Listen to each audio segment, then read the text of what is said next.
This bill is a late lame duck addition introduced just this month. It would allow local governments to establish higher wages than the state minimum wage under certain conditions.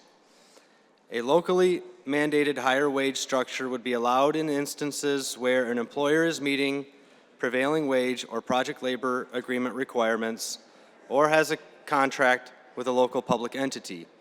The higher wage could also be enacted and applied when an employer is working on a project financed through local public entity bonds or receiving local incentives. You may hear this proposal is narrower than Senate Bill 171, which would have allowed local governments to force artificially higher pay and benefit scales on their communities across the board for any reason. While it is narrower, Senate Bill 1173 is not as narrow as supporters would like us to believe, and it has the potential in some instances to be just as destructive to the local communities that would implement it.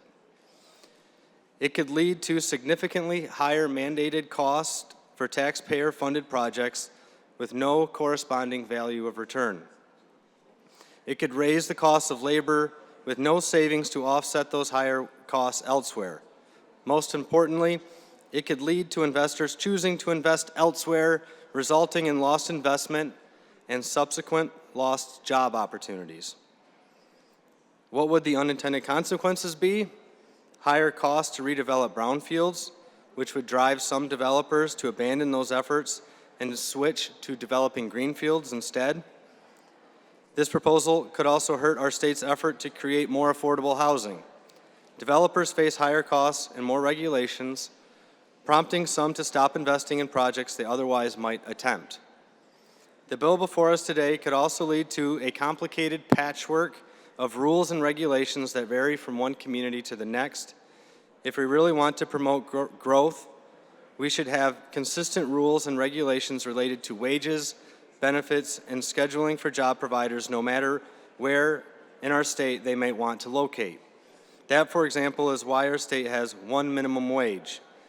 There might be differences in the pay scales based on natural market forces, but the government should not be trying to mandate that.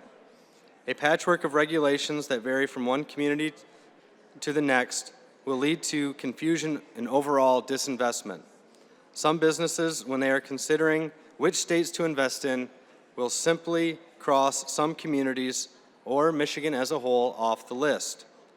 Advocates of this measure say they are trying to help improve the fortunes of people who work in high cost of living communities. That is an admirable sentiment. Part of our job as legislators is to improve our economy and make our state a better place to work, live, and raise a family. But this particular measure would not accomplish that goal. In fact, it would wind up backfiring and hurting the very people who need the most help by driving away their jobs. I urge a no vote. Thank you, Madam President.